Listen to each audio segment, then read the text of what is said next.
നമുക്ക് പ്രാർത്ഥനയിൽ കിടക്കാം. ഓ നമോ ഭഗവതേ വാസുദേവായ. ഓം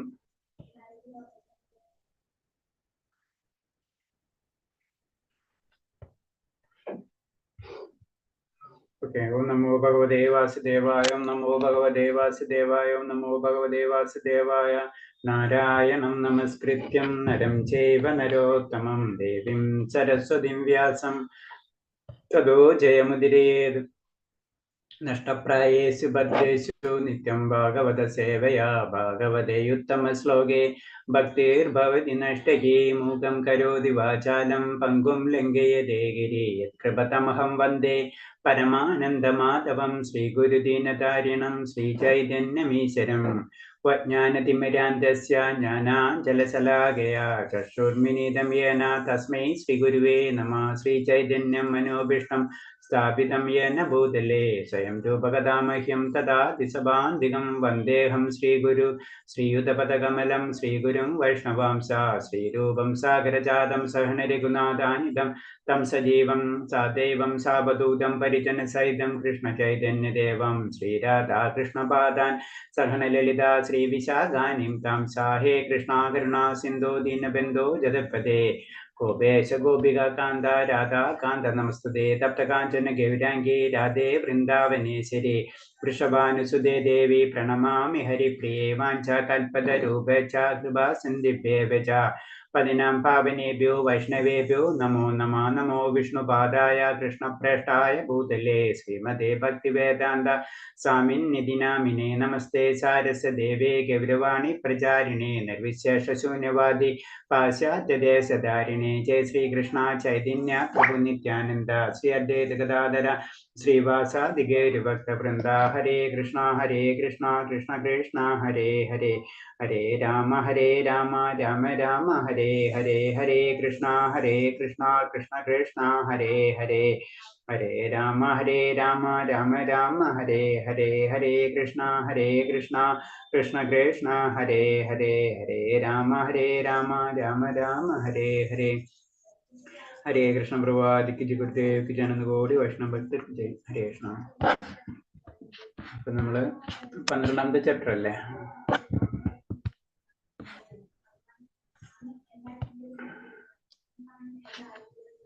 അല്ല മാതാജി ഒരു സംശയം ചോദിച്ചിരുന്നില്ല ഇന്നലെ? ആരാ ചോദിച്ചത്? പ്രസന്റ് ഇത് ചെയ്യുന്നതിനെ പറ്റി സ്വരൂപവും അതല്ലേ ചോദിച്ചത് ഇന്നലെ? ശാന്തദേവി മാതാജി അല്ലേ ചോദിച്ചത്? ഹരേ കൃഷ്ണ. ശാന്തദേവി മാതാജി ഇല്ലേ? അതെ പ്രഭു. എന്താ ചോദിച്ചത് മാതാജി? സ്വരൂപവും തടസ്സശക്തി എന്നുള്ള അതിനെ പറ്റിയല്ലേ? സ്വരൂപവും തടസ്സശക്തി. ഹരേ കൃഷ്ണ. അതെന്ന് വെച്ച് കഴിഞ്ഞാൽ നമുക്കറിയാം ഭഗവാന്റെ ശരിക്കും പറഞ്ഞ ജനറൽ ആയിട്ട് പറഞ്ഞ തടസ്സശക്തി എന്ന് പറഞ്ഞാൽ ആരാ ശരിക്കും? ബാഹ്യശക്തിയാണോ പ്രഭു? തടസ്സശക്തി എന്ന് പറഞ്ഞാൽ എന്താണ്? തടസ്സശക്തി ഭൗതിക പ്രകൃതി. ജീവാത്മാക്കൾ. തടസ്സശക്തി എന്ന് പറഞ്ഞാൽ ജീവാത്മാക്കള്. നമ്മളെവിടെ തടസ്സശക്തി ജീവാത്മാക്കൾ അല്ലേ? പിന്നെ സ്വരൂപം എന്ന് പറയുമ്പോൾ എന്താ? സ്വരൂപം എന്ന് പറഞ്ഞാൽ എന്താണ്? രണ്ട് രീതിയിൽ എടുക്കാം. ഒന്ന് നമ്മുടെ സ്വരൂപം അല്ലെ, അതെന്താണ്? ഭഗവാന്റെ ചൈതന്യം തന്നെ. പിന്നെ ഭഗവാന്റെ അപ്പൊ സ്വരൂപം എന്ന് പറഞ്ഞ എന്താണ്? ചുരുക്കി പറഞ്ഞു കഴിഞ്ഞാൽ ഭഗവാൻ തന്നെ അല്ലെ? അപ്പൊ ചുരുക്കി സ്വരൂപവും തടസ്സശക്തി എന്ന് പറഞ്ഞാൽ ജീവാത്മാക്കളും ഭഗവാനും തമ്മിലുള്ള ബന്ധം. ഹരേ കൃഷ്ണ. അതിനെ പറ്റിയാണ് നമ്മൾ വിവരിക്കേണ്ടത്. ക്ലിയർ ആയില്ലേ മാതാജി? അപ്പൊ നിർവചനം എന്ന് പറയുമ്പോ ഈ പരിഭാഷയാണോ, ഡെഫിനേഷൻ ആണോ നിർവചനം എന്ന് പറഞ്ഞാൽ? മാത്രല്ല, ഡെഫിനേഷനും എഴുതണം. നമ്മൾ എസ് അല്ലേ, അപ്പൊ അതിന്റെ എല്ലാ കാര്യങ്ങളും അതിൽ എഴുതണം ഡീറ്റെയിൽ ആയിട്ട്. നിർവചനം എഴുതണം, അതിന്റെ എല്ലാ സംക്ഷിപ്ത രൂപം എല്ലാതും എഴുതണം. അതില് എന്താണ് സ്വരൂപം, എന്താണ് തടസ്സശക്തി, അവ തമ്മിലുള്ള ബന്ധം എന്താണ്, പ്രഭാസ്വാമി എന്താ പറഞ്ഞിട്ടുള്ളത് അതിനെ പറ്റിയിട്ടുള്ളത്, നമ്മളെ ഭക്തിരസാമൃത സിന്ധുവിൽ എന്താണ് അതിനെ പറ്റിയിട്ട് പറഞ്ഞിട്ടുള്ളത്, അതിനെ പറ്റിയിട്ട് പറഞ്ഞിട്ടുള്ള ശ്ലോകങ്ങൾ ഉണ്ടെങ്കിൽ അത്, അല്ലെങ്കിൽ അതിനെപ്പറ്റി പുരാണങ്ങളിൽ എന്തെങ്കിലും കോട്ട് ചെയ്തിട്ടുണ്ട്, അല്ലെങ്കിൽ ഭക്തിരസാമൃതത്തിൽ രൂപഗോസ്വാമി പറഞ്ഞിട്ടുണ്ടെങ്കിൽ അങ്ങനെ, അല്ലെങ്കിൽ പ്രഭാസ്വാമി അതിനെന്താ പറഞ്ഞിട്ടുള്ളത്, ചൈതന്യ മഹാപ്രഭു എന്താ പറഞ്ഞിട്ടുള്ളത്, നമുക്കത് അജിന്യ ഭേദ തത്വം അല്ലേ, അത് തന്നെ സിമ്പിള് അല്ലേ. ചൈതന്യ മഹാപ്രഭു പറഞ്ഞിട്ടുള്ളത് അജിന്യ, ചിന്തിക്കുന്നതിന് അപ്പുറത്ത്, ഭേദം അഭേദം അല്ലേ, ഭേദം അഭേദം, അതായത് ഭഗവാൻ ഒന്നാണ് പക്ഷെ ഭിന്നമാണ്, അത് നമ്മള് ചൈതന്യമാണ് ഭഗവാന്റെ, അതാണ് ഭേദ അഭേദം എന്ന് പറയുന്നത്. അപ്പൊ അതിനെ പറ്റി അങ്ങനെ എല്ലാതും ലിങ്ക് ചെയ്ത് എഴുതണം നമ്മള്. ഹരേ കൃഷ്ണ. നമ്മളിപ്പോ ഇതിൽ ഭക്തിരസാമൃത സിന്ധുവിൽ അത്ര അതിനെ കുറിച്ച് ഇതുവരെ ഇവിടുത്തെ ക്ലാസ്സുകളിൽ അങ്ങനെ നമ്മള് അങ്ങനെ, അപ്പൊ അത് ജനറൽ ആയിട്ടുള്ളതാണ്. നമ്മൾ ഇത്ര എടുത്തതിന് ബന്ധപ്പെടുത്തിയിട്ട് പ്രത്യേകിച്ച് ഭഗവത്ഗീതയിൽ കുറെ കാര്യങ്ങൾ പറഞ്ഞിട്ടുണ്ടാവും. പിന്നെ ഇത് എന്ന് പറഞ്ഞു കഴിഞ്ഞാൽ നമ്മള് ആ നോട്ടിൽ ആ ബുക്കിലുള്ളത് അത് മാത്രം അതിൽ നിന്നല്ല, നമ്മൾ ജനറൽ ആയിട്ടുള്ള അതിൽ നിന്നും കൂടെ അതിലുണ്ടാവും. നമ്മൾ ജനറൽ ആയിട്ടുള്ള എല്ലാ വ്യൂകളും കണക്ട് ചെയ്തിട്ട് എഴുതണം. ഹരേ കൃഷ്ണ. ശരി പ്രഭു. ഹരേ കൃഷ്ണ. താങ്ക് യു പ്രഭു. സാമൃത സിന്ധുവിൽ ഇത് ഇല്ലല്ലോ എന്നല്ല, ഭക്തിരസാമൃതയിൽ അതിന് കണക്ട് ആയിട്ട് ചില കാര്യങ്ങളുണ്ടാവും, അതും എഴുതാം. പിന്നെ നമുക്ക് ഭഗവത്ഗീതയിൽ നിന്ന് ഭഗവത് അല്ലെങ്കിൽ വേറെ എന്തെങ്കിലും ഗ്രന്ഥങ്ങൾ കണക്ട് ചെയ്തിട്ട് അങ്ങനെ എഴുതാം. ഒരു എസ്സെയാണ് നമ്മൾ എഴുതുന്നത്. അപ്പൊ ഈ ബുക്കിൽ നിന്ന് മാത്രം കണക്ട് ചെയ്യണമെന്നില്ല, മാക്സിമം ഈ ബുക്കിൽ നിന്നുള്ള കാര്യങ്ങൾ എഴുതാം നമ്മൾ. ഓക്കെ. അപ്പൊ നമ്മൾ എത്രാമത്തെ ഇതുവരെ എടുത്തത്? 12ാമത്തേത്. 12ൽ ഇനി എടുക്കേണ്ടത് ഭക്തിയുടെ ഉന്നത ശ്രേണിയിലുള്ള ഭക്തന്മാരുമായുള്ള സമ്പർക്കം.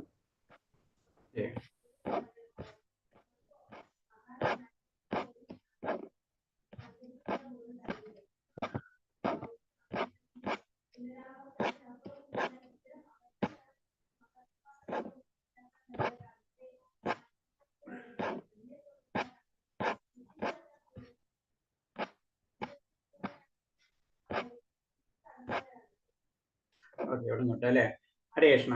അപ്പൊ നമ്മള് ഭക്തിയിലേക്ക് വരികയാണെങ്കിൽ പറയുന്ന കാര്യങ്ങളാണ് അല്ലെ. അതിൽ ഭക്തിയുടെ ഉന്നത ശ്രേണിയിലുള്ള ഭക്തന്മാരായിട്ട് സമ്പർക്കം നമ്മൾ ഉണ്ടാവണം. കാരണം എന്താ വെച്ചാൽ ഭക്തിയിലേക്ക് വരികയാണെങ്കിൽ എന്താണ്, നമ്മള് ഉയർന്ന വ്യക്തികളായിട്ട് ചെയ്യുമ്പോൾ എന്താണ്, അവര് ചെയ്ത മുന്നിലേക്ക് പോയിട്ടുള്ള കാര്യങ്ങൾ നമുക്ക് പറഞ്ഞു തരും. വളരെ സിമ്പിളാണ്. സൂത ഗോസ്വാമിയുടെ സാന്നിധ്യത്തിൽ നൈമിഷാരണ്യത്തിൽ കൂടിയ ഭക്തന്മാരുടെ പരിഷ്യത്തിൽ വെച്ച് ശ്രീമദ് ഭാഗവതം ചർച്ചയുടെ പ്രാധാന്യം ശൗനക മുനി വിശദീകരിച്ചു. അപ്പൊ ശൗനക മുനിയാണ് അല്ലെ, ശരിക്കും നമുക്കറിയാം നൈമിഷാരണ്യത്തിൽ വെച്ചിട്ട് ശൗനക മുനിയെ വിവരിക്കുന്നതിൽ കൂടിയാണ് പിന്നെ സൂത ഗോസ്വാമി, ഇതൊക്കെ കണക്ട് ആണ്, ഇന്റർ കണക്ട് ആണ്. ഭക്തന്മാരായ ഒരു നിമിഷമെങ്കിലും ബന്ധപ്പെടാൻ ഭാഗ്യം സിദ്ധിച്ചവർക്ക് ആ ഒരു നിമിഷം അങ്ങേയറ്റം വിലപ്പെട്ടതാണ്. അതാണ് പറയുന്നത്, ഭക്തന്മാരായിട്ട് നമ്മൾ എപ്പോഴും കണക്ട് ആയിട്ട് ഇരിക്കണം എന്ന് പറയുന്നത്. നമുക്കറിയാം നൈമിഷാരണ്യത്തിൽ കൂടിയിട്ടുള്ള ഋഷിമാര് അല്ലെ, അവരെന്താ ചെയ്യുന്ന ഒരു ഭക്ത സംഗമം തന്നെയാണ് അവർ വരുന്നത്. അതാണ് ഉന്നത ഭക്തന്മാരായിട്ടുള്ള സമ്പർക്കം വേണമെന്ന് സൂത ഗോസ്വാമിയിലേക്ക് നിന്നാണ് അവർ കാര്യങ്ങൾ കേൾക്കുന്നത് തന്നെ.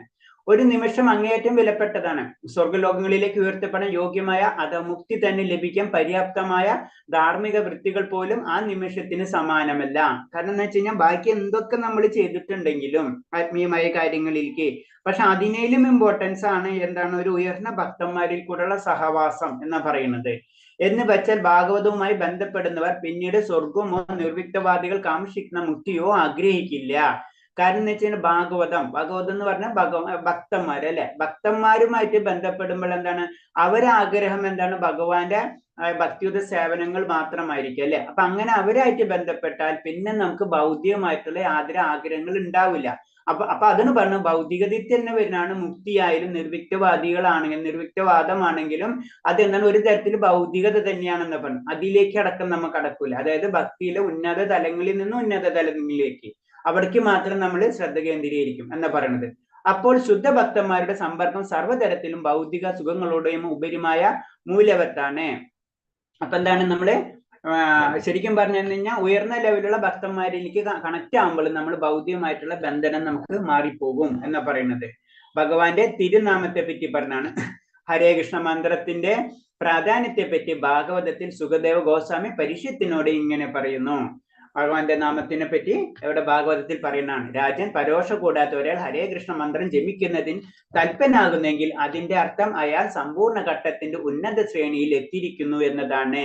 പരോക്ഷ കൂടാതെ, പരവേഷ കൂടാതെ, അതായത് ഒരാളുടെയും പ്രേരണ കൂടാതെ ഒരു വ്യക്തി സ്വയം ഹരേ കൃഷ്ണ മന്ത്രം അല്ലെ ഭഗവാന്റെ നാമം ജപിക്കാനായ ആകാംക്ഷ അല്ലെങ്കിൽ എന്താണ് ഉത്സാഹം അല്ലെങ്കിൽ ആസക്തി ഇതൊക്കെ വന്നു കഴിഞ്ഞിട്ടുണ്ടെങ്കിൽ തീർച്ചയായിട്ടും ആ വ്യക്തി എന്താ പറയുന്നത്, ആ വ്യക്തി അയാൾ സമ്പൂർണ്ണ ഘട്ടത്തിന്റെ ഉന്നത ശ്രേണിയിൽ എത്തിയിരിക്കുകയെന്ന് മനസ്സിലാക്കാം. ബലകാംക്ഷയോടെ പ്രവർത്തിക്കുന്ന കർമ്മികളും ഭഗവാനിൽ വിലയം പ്രാപിക്കാൻ ആഗ്രഹിക്കുന്ന മുക്തിവാദികളും യോഗസിദ്ധിയുടെ പരിപൂർണതയ്ക്ക് വേണ്ടി പ്രവർത്തിക്കുന്ന യോഗികളുമെല്ലാം സമ്പൂർണ്ണ ഘട്ടത്തിന്റെ സത്ഫലങ്ങൾ ഹരേ കൃഷ്ണ മഹാമന്ത്രം കൊണ്ട് നേടാവുന്നതാണ്. നമ്മൾ എപ്പോഴും പറഞ്ഞാണ്. കാരണം എന്ന് വെച്ച് കഴിഞ്ഞാൽ പല രീതിയിലുണ്ട് അല്ലെ. മുക്തിവാദികളുണ്ട്, യോഗസിദ്ധി ആഗ്രഹിക്കുന്നവരുണ്ട്, അതേപോലെ തന്നെ കർമ്മികളുണ്ട്, അതേപോലെ തന്നെ എന്താണ് സിദ്ധന്മാരുണ്ട്. അങ്ങനെ പല രീതിയിലും നമുക്ക് കടക്കാം.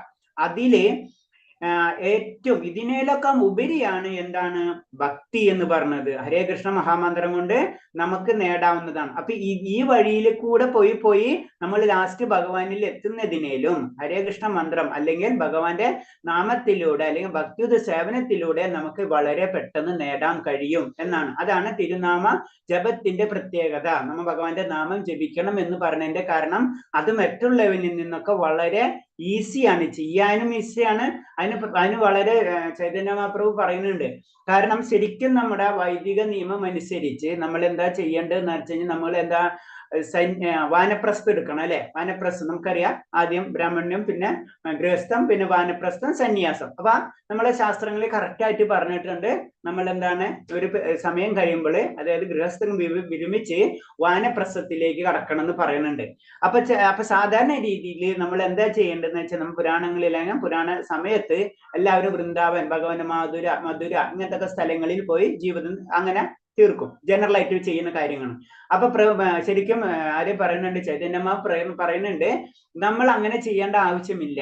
കാരണം നമ്മൾ എന്താണ് നമ്മളെ ഗൃഹത്തിൽ തന്നെ ഭഗവാന്റെ കാര്യങ്ങൾ ചെയ്ത് നമ്മൾ ആത്മീയമായിട്ട് ഉയർന്നാൽ മതി എന്ന് ക്ലിയർ ആയിട്ട് പറഞ്ഞു തരുന്നുണ്ട്. അതിന്റെ കാരണം എന്ന് പറഞ്ഞു കഴിഞ്ഞാൽ നമ്മൾ ഈ ഭൗതിക ലോകത്ത് പ്രത്യേകിച്ച് കലിയുഗത്തില് നമ്മൾ അവിടെ ചെന്നത് കൊണ്ട് മാത്രം നമുക്ക് പൂർണ്ണത ലഭിക്കുകയില്ല.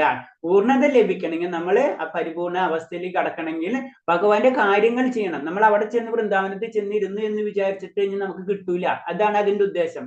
കാരണം ആ ലെവലിൽ എത്തിയ വ്യക്തികൾക്കൊക്കെ നമ്മളിപ്പോ ഗോസ്വാമിമാര് അവര് മുഴുവൻ വൃന്ദാവനത്തിലായിരുന്നു, അവരെ ലെവലല്ല. അപ്പൊ എല്ലാവരും അവിടെ പോയി കഴിഞ്ഞാൽ ഞങ്ങൾക്കൊക്കെ മുക്തി കിട്ടുമല്ലോ എന്ന് ചിന്തിക്കുന്നത് തെറ്റാണെന്ന് ശരിക്കും ക്ലിയർ കട്ട് പറഞ്ഞു തരാണ് ആര്, ചൈതന്യ മഹാപ്രഭു പറഞ്ഞിട്ടുള്ളതാണ്. അപ്പൊ എന്താണ് നമ്മൾ ഗൃഹം തന്നെ വൃന്ദാവനമാക്കി എടുക്കാനാണ് ചുരുക്കി പറയുന്നത്. അപ്പൊ അത് തെറ്റെന്നല്ല പറയുന്നത്. പക്ഷെ നമ്മൾ അത്ര ലെവലിൽ ഉയരാത്ത കാരണം കൊണ്ട് നമ്മൾ ആദ്യം ഇവിടെ തന്നെ പ്രാക്ടീസ്, അതാണ് ഗൃഹസ്ഥത്തിൽ ചെയ്യേണ്ടത് തന്നെ ശരിക്കും. അതാണ് അതിൽ പറയുന്നത്. അപ്പൊ എന്താണ് അങ്ങനെ ചെയ്തു കഴിഞ്ഞാൽ നമുക്ക് എന്താണ് യോഗികളെക്കാളും അല്ലെങ്കിൽ യോഗസിദ്ധി മുക്തിവാദികള് അല്ലെങ്കിൽ സിദ്ധിവാദികള് അല്ലെങ്കിൽ കർമ്മികള് ഇവരൊക്കെ കിട്ടാവുന്നതിന്റെ ഒക്കെ അനന്തകോടി ഫലം നമുക്ക് എവിടെ നിന്ന് കിട്ടും? മഹാമന്ത്രം കൊണ്ട് തന്നെ ലഭിക്കാവുന്നതാണ്.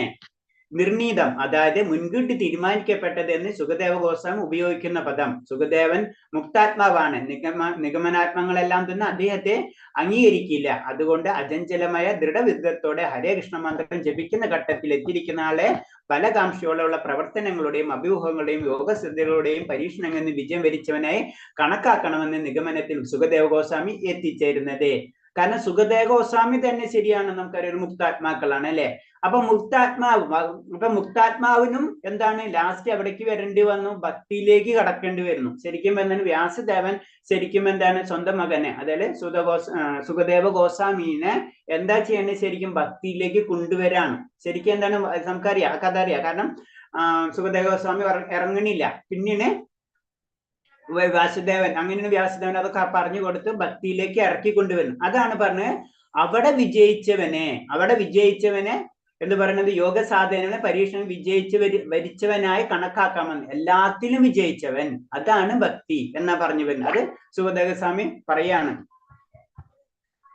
ആദിപുരാണത്തിൽ കൃഷ്ണൻ ഇതേ കാര്യം ഉറപ്പിച്ചു പറയുന്നുണ്ട്. അദ്ദേഹം അർജുനനോട് പറയുന്നു, എന്റെ സർവദശായിയായ നാമം ജപിക്കുന്നവൻ സദാ ഞാനുമായി ബന്ധപ്പെടുന്നവനായി കണക്കാക്കപ്പെടുന്നു. അങ്ങനെയുള്ള ഭക്തന് എളുപ്പത്തിൽ എന്നെ വിലയ്ക്ക് വാങ്ങാം.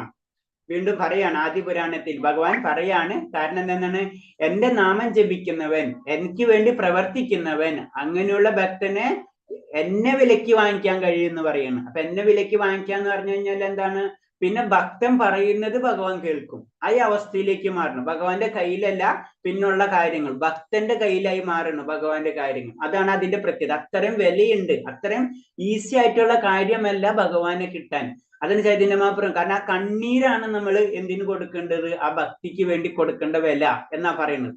ആ ആനന്ദം നമുക്ക് ലഭിക്കേണ്ട ഒരു അവസ്ഥയിലേക്ക് നമ്മൾ മാറിക്കഴിഞ്ഞാൽ തീർച്ചയായിട്ടും ഭഗവാനെ നമുക്ക് വിലക്കെടുക്കാൻ കഴിയും എന്ന് പറയുന്നത്. നമുക്ക് പിന്നെ അനേകം ജന്മം വാസുദേവനെ ആരാധിച്ചിട്ടുള്ള ഒരുവന്റെ ചുണ്ടുകളിൽ മാത്രമേ ഹരേ കൃഷ്ണ മന്ത്രത്തിന്റെ സാന്നിധ്യം ഉണ്ടാകൂ എന്ന് പത്മപുരാണത്തിലും പ്രസ്താവമുണ്ട്. ഭഗവാനും അദ്ദേഹത്തിന്റെ തിരുനാവും തമ്മിൽ യാതൊരു ഭേദവുമില്ല. അപ്പൊ തിരിച്ചായിട്ടും പറയണെന്ന് വെച്ച് കഴിഞ്ഞാൽ, പുരാണങ്ങളിൽ അടക്കം പറയണെന്ന് വെച്ച് കഴിഞ്ഞാൽ, നമുക്ക്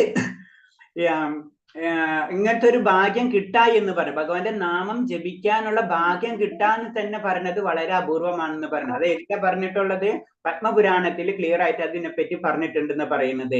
അപ്പൊ കാരണം എന്താണ്? ഭഗവാനും നാമവും തമ്മിൽ യാതൊരു ഭേദവുമില്ല. അതും എവിടെ പറഞ്ഞിട്ടുണ്ട്? പത്മപുരാണത്തിൽ ക്ലിയർ ആയിട്ട് അത് പറഞ്ഞു തരാം. അപ്പൊ ഭഗവാനും, നമുക്ക് തോന്നും ഭഗവാൻ വേറെ നാമം വരാം, പക്ഷെ അതീന്ദ്ര ലെവലിൽ ഇത് രണ്ടും ഒന്ന് തന്നെയാണ്. അതാണ് പ്രത്യേകത. അങ്ങനെ ഇരിക്കെ പരിപൂർണതയിലും വിശുദ്ധിയിലും അനശ്വരതയിലും തിരുനാമം ഭഗവാനെ പോലെ തന്നെ മികവറ്റതാണ്. അപ്പൊ ഭഗവാനും ഭഗവാന്റെ നാമവും ഒരേ തലത്തിലുള്ളതാണ്.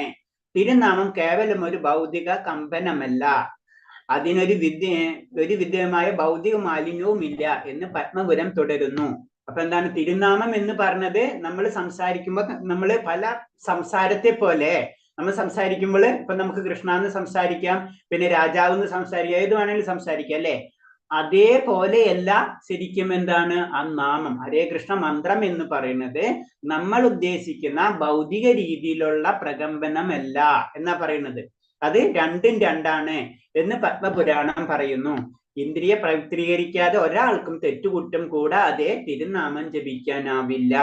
അപ്പൊ എന്താണ്? ഇന്ദ്രിയങ്ങളെ പവിത്രീകരിക്കുക, ആ അവസ്ഥയിലേക്ക് പരിപൂർണമായിട്ട് കടന്നു കഴിഞ്ഞാൽ മാത്രമേ നമുക്ക് തെറ്റുകൂടാതെ തിരുനാമം ജപിക്കാൻ കഴിയുള്ളൂ എന്നാ പറയുന്നത്. ഇപ്പൊ നമ്മൾ ശ്രദ്ധ, സാധു സംഘ, ഭജനക്രിയ, അനർത്ഥ നിവർത്തി എന്നുള്ള ഘട്ടം ഉണ്ടല്ലോ, അനർത്ഥ നിവർത്തിയിലെ ഘട്ടമാണ് പറയുന്നത്. കാരണം എന്താണ്? അതിനു മുന്നേ അത് പവിത്രീകരിക്കണം. നമ്മൾ പല കാര്യങ്ങളും അതിന് നമ്മൾ ഇത് ചെയ്തുകൊണ്ടിരിക്കുമ്പോൾ സ്വയം പവിത്രീകരിക്കപ്പെടുന്നുണ്ട്. അത് എപ്പോ വരും നമുക്കറിയില്ല, പക്ഷെ പവിത്രീകരിക്കാൻ നമ്മളും ശ്രമിക്കണം. അപ്പൊ എന്നാൽ ഈ ജപസമ്പ്രദായം സ്വീകരിക്കുന്നവന് സ്വയം പവിത്രീകരിക്കാൻ അവസരം ലഭിക്കും. അതാണ് നമ്മൾ എപ്പോഴും ഇനീഷ്യലായിട്ട് പറയാ, നാമജപാണ് ഏറ്റവും ഇമ്പോർട്ടൻസ് എന്ന് പറയുന്നതിന്റെ കാരണം ഇത് തന്നെ നമ്മളെ പവിത്രീകരിക്കും. അതിനു വേണ്ട ഒരു മാർഗം നമ്മൾ സ്വീകരിക്കേണ്ട ആവശ്യമില്ല. ഇതോടെ തെറ്റില്ലാത്ത രീതിയിൽ ജപിക്കാന് ആവുകയും ചെയ്യും. അങ്ങനെ നമ്മള് പതുക്കെ അനർത്ഥ നിവർത്തി എന്നുള്ള ഘട്ടവും തരണം ചെയ്യും എന്നാ പറയുന്നത്. ഹൃദയ മാലിന്യങ്ങളെ അകറ്റി ശുദ്ധീകരിക്കുന്നതിന് എല്ലാവരും ഹരേ കൃഷ്ണ മന്ത്രം ജപിക്കണമെന്നാണ് ചൈതന്യ മഹാപ്രഭുവിന്റെ നിർദ്ദേശം നമ്മളെ ഹൃദയത്തിൽ. കാരണം ഹൃദയത്തിലെ മാലിന്യം എന്ന് പറഞ്ഞാൽ എന്താണ്? നമ്മളെ കർമ്മഫലങ്ങളാണ് അല്ലെ? നമുക്കറിയാം നമ്മൾ പല ജന്മങ്ങളിലും പല കാര്യങ്ങളും നമ്മൾ ചെയ്തു പോന്നിട്ടുള്ളതാണ്. ഈ ജന്മത്തിലല്ല, കഴിഞ്ഞ ജന്മത്തിലൊക്കെ. അപ്പൊ അതിൽ നമ്മൾ സഞ്ചിതമായിട്ടുള്ള കുറെ കർമ്മങ്ങള് നമുക്കുണ്ടാവും. അത് കാരണം കൊണ്ടാണ് പല പ്രശ്നങ്ങളും നമുക്ക് വന്നുകൊണ്ടിരിക്കുന്നത്. നമുക്കറിയാം, അതൊക്കെ പഠിച്ചിട്ടുള്ളതാണ്. നമ്മൾ വിത്ത് നട്ട പോലെ പിന്നെ അതിന് സമയമാകുമ്പോൾ വലുതാവും, പിന്നെ എന്നിട്ട് കായ്ക്കും, വലുതാവും, പിന്നെ ഫലങ്ങൾ കിട്ടും. അത്രേ ഉള്ളൂ. അതിങ്ങനെ മാറിക്കൊണ്ടിരിക്കും. അപ്പൊ ആ ഒരു കൺസെപ്റ്റ് മനസ്സിലാക്കി കഴിഞ്ഞാൽ നമുക്ക് മനസ്സിലാവും നമ്മുടെ ഈ ലോകത്തിൽ എന്തൊക്കെയാണ് നടക്കണമെന്ന് അല്ലെ? ചിലര് വളരെ സന്തോഷത്തിൽ ജീവിക്കും, പലരും ദുഃഖം വരും, ദുഃഖത്തിൽ ജീവിക്കുന്ന ആൾക്ക് സന്തോഷം വരും. പിന്നെ പലർക്കും പല പ്രശ്നങ്ങൾ, ഒരു പ്രശ്നം കഴിയുമ്പോൾ അടുത്ത പ്രശ്നം. ചിലർ നല്ല രീതിയിൽ തന്നെ ജീവിച്ചും കുറച്ചു കാലം കഴിയുമ്പോൾ ഇതൊക്കെ എന്ന് പറഞ്ഞത് കർമ്മഫലങ്ങളാണെന്ന് പറയുന്നത്. ആ കർമ്മഫലങ്ങൾ മാറാൻ മഹാമന്ത്രമല്ലാതെ വേറൊന്നുമില്ല എന്ന് ചൈതന്യ മഹാപ്രഭു പറയാണ് ചെയ്യുന്നത്. അത് നമുക്കറിയാം. കാരണം പ്രകാശാനന്ദ സരസ്വതിയാണ് പറയുന്നത് അല്ലെ? ചൈതന്യ മഹാപ്രഭു, നീ എങ്ങനെ ഒരു വികാര ജീവിയെ പോലെ നീ എന്തിനെ കറങ്ങി നടക്കണം എന്നൊക്കെ ചോദിക്കുമ്പോ ചൈതന്യ മഹാപ്രഭു പറയുന്നുണ്ട്, കാരണം എന്റെ ഗുരുനാഥൻ എനിക്ക് ഇത് മാത്രമേ പഠിപ്പിച്ചു തന്നിട്ടുള്ളൂ എന്ന് പറയുന്നത്. അത് നമുക്ക് വേണ്ടിയിട്ടുള്ള ഒരു മെസ്സേജ് ആണ് ശരിക്കും പറഞ്ഞത്. കാരണം അതേപോലത്തെ പതിതമായ ആത്മാക്കൾക്ക് വേണ്ടിയിട്ടുള്ളതാണ് ശരിക്കും. അപ്പൊ അങ്ങനെയാണ് അത് വരുന്നത്. അത് അപ്പൊ അത്രയും വളരെ സിമ്പിൾ ആയിട്ടുള്ള കാര്യമാണ്. നമുക്കറിയാം അധികം പഠിക്കാത്ത കുട്ടികൾക്ക് നമ്മൾ എന്താണ് അങ്ങനത്തെ ഉള്ള കാര്യങ്ങൾ പറഞ്ഞു കൊടുക്കും, എന്തെങ്കിലും പെട്ടെന്നൊന്ന് പാസ്സാവാൻ വേണ്ടി. ആ അവസ്ഥയാണ് ശരിക്കും നമ്മുടെ അവസ്ഥ. അതിന് പതിതമായ ആത്മാവ് എന്ന് പറയുന്നത് നമ്മളെ. അപ്പൊ അതിനു വേണ്ടി അറ്റ്ലീസ്റ്റ് നമ്മൾ മന്ത്രങ്ങളും ജപിക്കണം എന്ന് പറഞ്ഞു. അതെന്താണ്? അങ്ങനെ ജപിക്കുന്നത് കൊണ്ട് നമ്മളെ ഹൃദയ മാലിന്യങ്ങൾ മാറിക്കിട്ടും, ഹരേ കൃഷ്ണത്തിന്റെ അതീന്ദ്ര ഫലങ്ങൾ ലഭിക്കില്ല. അതിനാൽ ഭഗവാന്റെ സേവന മനോഭാവത്തെ പ്രോത്സാഹിപ്പിക്കേണ്ടതാണ്. തെറ്റുകൂടാതെ ജപിക്കാൻ ഇത് സഹായിക്കും. അപ്പൊ എന്താണ്? നമ്മുടെ ഹൃദയ മാലിന്യം മാറുന്നതോടുകൂടിയാണ് പരിപൂർണ രീതിയിൽ ഭഗവാന്റെ സേവനങ്ങൾ ചെയ്യാനും ഭഗവത് നാമം നമുക്ക് ഉച്ചരിക്കാനും കഴിയുള്ളൂ എന്നാ പറയുന്നത്.